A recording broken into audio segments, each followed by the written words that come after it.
Every once in a while a game comes along that, despite being categorically bad in almost every conceivable area, does enough to warrant that special place in your heart. Aww. One such game for yours truly was James Buster Douglas KO Boxing for the Sega Mega Drive, or as you fine people in the good old US of A call it, the Sega Genesis. Now, while the character selection options in the game sucked, basically giving you just one fighter with 5 different skins attached, obviously making sure to check that diversity box along the way. Real diversity panel.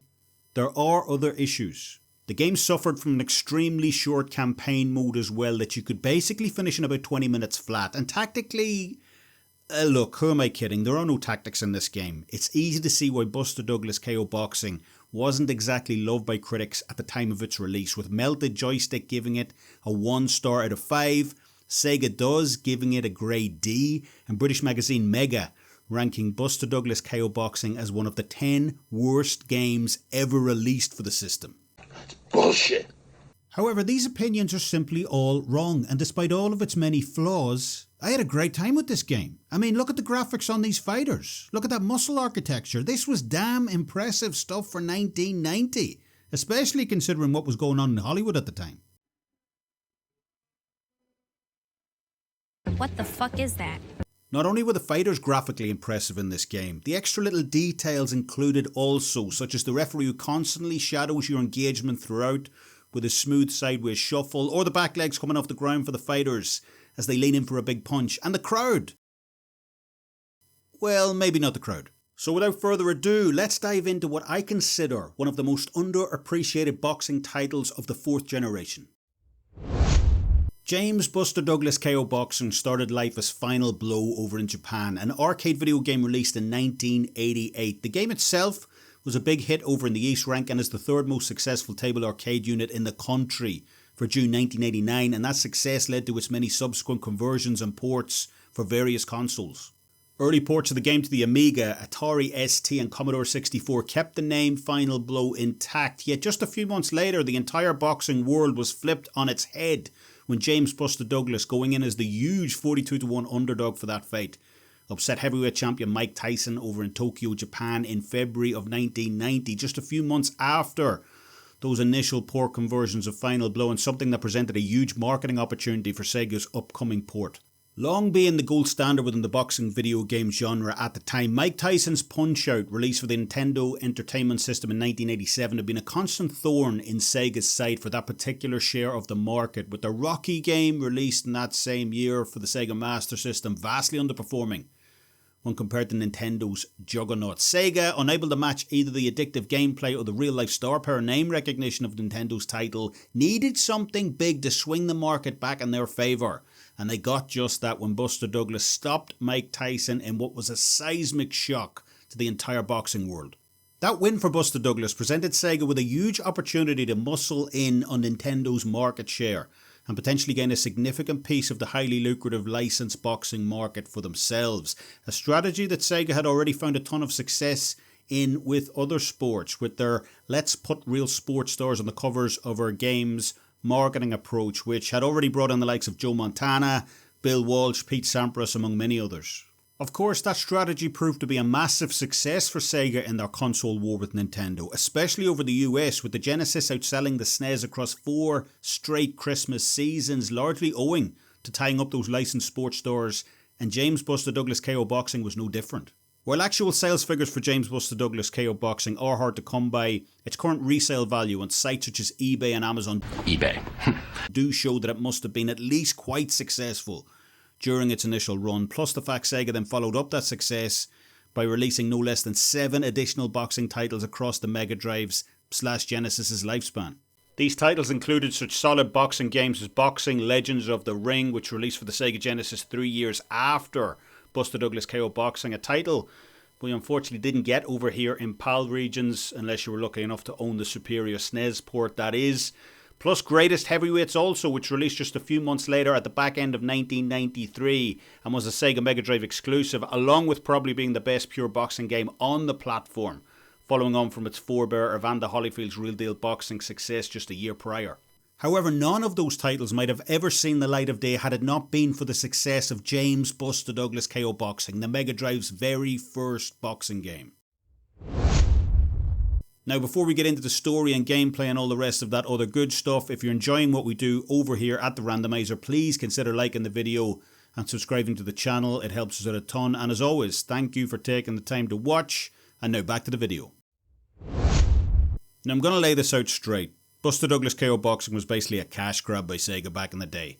Get as much store name recognition onto your sports titles as humanly possible and start counting the notes. That's pretty much what Buster Douglas KO Boxing boils down to at the end of the day. And while I like the game overall, there's no question it definitely suffers from its quick arcade port turnover, with its menu options and overall detail definitely on the light side when it comes to 1990s console gaming. Let's not forget, this was a year that gave us Michael Jackson's Moonwalker, the first John Madden football game, and The Secret of Monkey Island also. From the start menu, you're presented with what initially looks like quite a decent roster of 5 different boxers to choose from, with the game describing them as each having their own distinctive, and I quote from the back of the box, murderous style. That's basically nonsense on the marketing department's behalf, however, as there is absolutely no difference between how any of the 5 fighters control, all having the exact same moveset.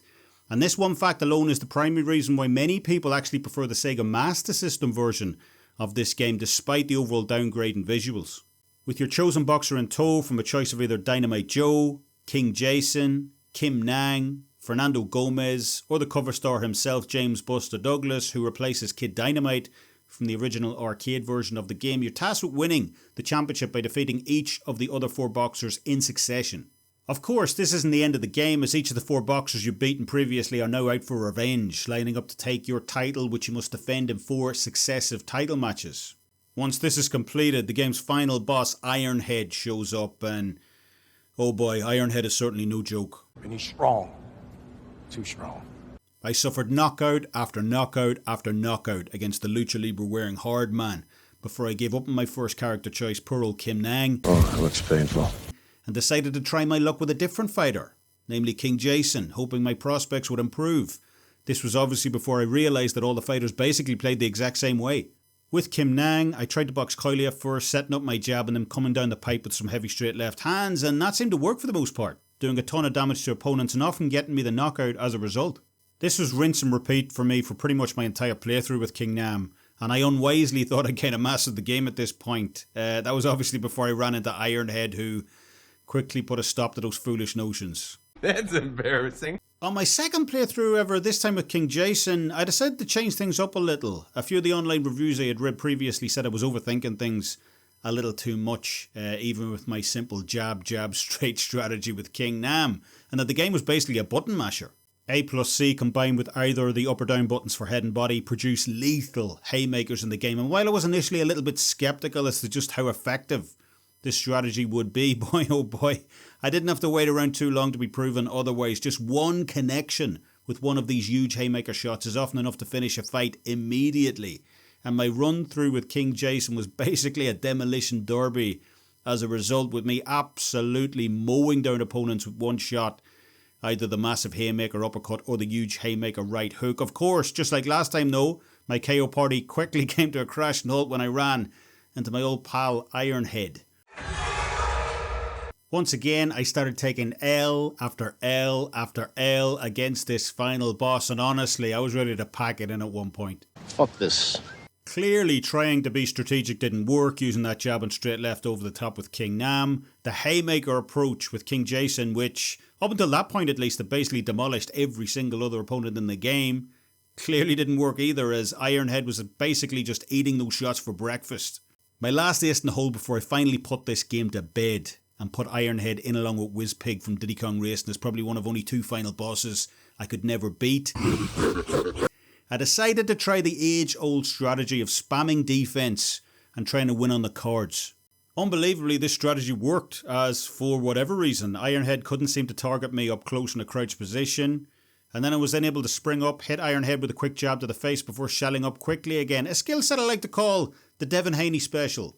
Well, there was absolutely no need for that. After my well-deserved victory screen, albeit a brief one, beating Ironhead definitely felt like an achievement in and of itself, especially considering how many times the luchador put me on my ass. After finishing Fight Night Champion on GOAT difficulty recently though, I do have to ask, Ironhead or Isaac Frost, ladies and gentlemen, who reigns supreme as the hardest final boss in a boxing video game. Really intrigued by your answers down in the comment section below. So in conclusion, look, are there better boxing games out there? Most certainly. Are there better boxing games on the Sega Mega Drive? Most certainly.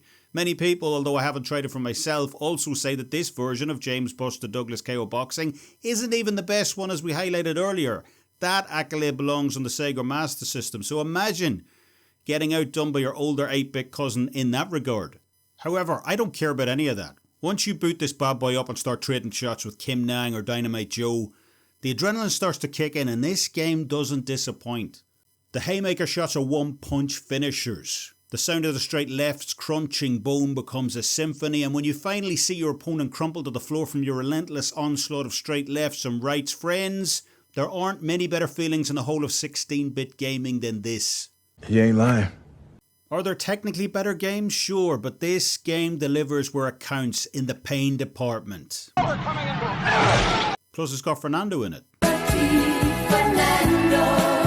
As always, thank you for taking the time to watch and like the video. It's always appreciated. And until next time, remember, keep it random.